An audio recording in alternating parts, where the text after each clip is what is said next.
Time to get PTO, parent-teacher organization, nerdy once again. Today, let's talk about bylaws and standing rules that every single parent-teacher organization needs to have. They're going to make your life so much easier. They address common problems that pop up that I have PTO leaders emailing me about on the regular. And I'm like, oh my gosh, you should look at your bylaws. And you're like, my bylaws don't say anything about this. And I'm like, well, that's your problem. So if you're not familiar with bylaws and standing rules, bylaws are a set of shared agreement of the purpose and nature of your group. It's the legal document, like the governing document. So they're kind of like the Constitution is to the United States, the whole set of the agreements that, or a shared set of agreements that we all have. That's the equivalent for PTOs and PTAs are the bylaws. And so then the standing rules are kind of the specific ways of bringing the bylaws into life. So whereas you might have a list of officers you might have a list of officers enumerated in the bylaws. Maybe you have the job descriptions specified in the bylaws and in the standing rules rather. So the difference between the bylaws and standing rules are like the bylaws are kind of the big picture items that really there shouldn't be too much change on, because it's talking about like the mission of your group, the purpose, what community your PTO is going to be serving. Like that's stuff that really isn't going to be changing. The standing rules, closer to like an agreement for how you're going to run your household. They're the day-to-day items to keep everything running in your group. So that's the difference. So that might change from year to year based on the volunteer mix, just the circumstances that might be changing in your group that will affect the running of the group. That kind of stuff is all going to be covered in your standing rules versus your bylaws. The suggestions I have for the bylaws and standing rules that every group should have, really, they're in no particular order. So they're just kind of what popped into my brain. So the very first one is term limits. Like your bylaws should, well, I guess they could go in bylaws or bylaws or standing rules. It kind of depends. Bylaws are absolutely necessary. Standing rules are optional. So you can incorporate everything into bylaws. The other difference I forgot to mention earlier is that bylaws are harder to change because they are dealing with the big picture items. So usually you have to announce that you're going to be making a change, announce the proposed changes 1 month, and then vote on them the next month. Whereas changes to the standing rules can be announced and voted on in the very same meeting. Got it? Term limits. Like you absolutely should have term limits. People should not be able just to be elected into a position and then sit in there for 5 years. The healthiest PTOs have more generalists who kind of know a little or a lot about many things versus specialists who only know about one thing. It is also very healthy for different people to be in different positions. Like you don't want the same person being president for, I would say, more than 2 years.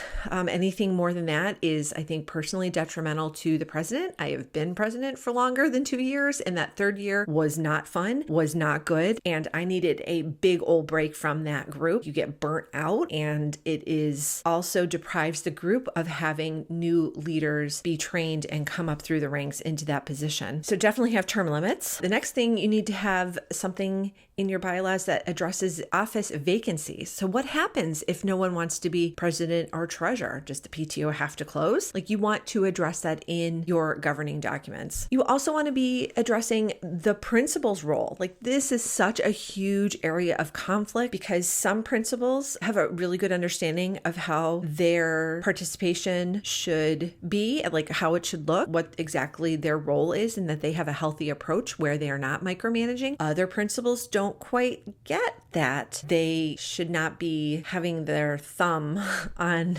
PTOs and should not be dictating like exactly what they can be spending money on, like that it is a separate organization, hopefully. So anyway, you want to make it clear on if the principal has a vote, if they have access to the finances and banking information for the PTO. Like if they're on the account, you want to definitely define the dependence or independence of the PTO. So if you do not have separate financial systems, so if the PTO does not have its own bank account separate, some schools, they have their, the PTO's finances are intermingled with school finances, which makes it a little murky, the independence of the group. So you want to definitely address that. The next thing is that you want to specify all of the financial management. So when do treasurer reports have to be made? Is there going to be an annual audit? How many people are going to be on the bank account? Like you want more than 1 or 2 people on the bank account for sure. That will decrease the opportunities for theft or misappropriation of money and also increase the transparency of the group's money, which is so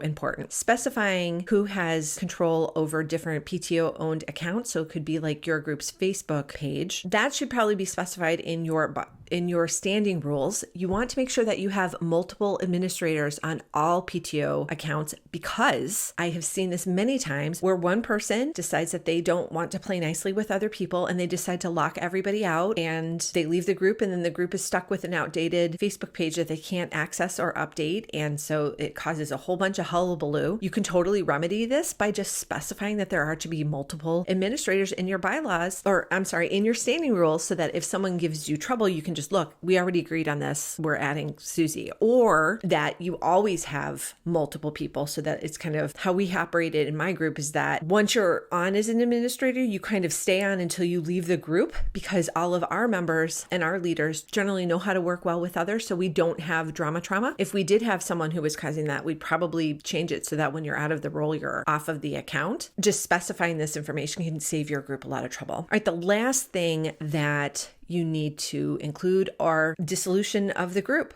Like what triggers the dissolution? Where does the PTO money and property go? If you are a 501c3, the IRS definitely has guidelines on where the money can go. You actually have to give it to another 501c3 with a similar mission. The whole idea is that the IRS doesn't want you raising money for one cause, education in children, and giving it to a different cause. As if, let's say it's like cancer research or pediatric cancer research. That's kind of sort of close, but kind of mostly not. And so they want the money that donors were giving, that their money ultimately goes to the same cause that they were giving it for initially. Make sense? Okay, so if you are looking to update or draft your very first set of your bylaws and standing rules, and you're thinking, oh my gosh, this seems like so much work, it's so confusing. And oftentimes it is, because especially if you were updating an earlier set, I have found that everyone's bylaws and standing rules are filled with so much gobbledygook and legalese, and people tend to use really big words because they think it makes it more official, when in fact it just makes it harder to understand. And that, I think, is a goofy strategy, because ultimately you want everybody to be accessing this information and using it on the regular. So if they can't understand it because the words are so formal, to try and make it more official, then that is defeating the purpose of the bylaws and standing rules. So I highly suggest that you check out the Bylaws and Standing Rules Made Simple. It is a kit that I put together, and it includes so much awesome guidance on every step of the process of exactly how to update or how to draft a first set. And it includes a very detailed, because I got super nerdy on exactly what should be included in the bylaws and standing rules. So there's a 15-page comprehensive template for you to follow and add and remove things there. It's indicated what things absolutely must stay and what things you'll be able to tell what's optional too. It just makes it easy to get it done the right way the very first time. It includes a clear and straightforward process, no guesswork, just clear instructions and customizable content. Go ahead and check that out. And also stay tuned for the next video. I hope you will join me for that one too. Want even more guidance on how to be a stronger leader so you can run a better PTO or PTA? All of these resources and more are waiting for you at PTOanswers.com.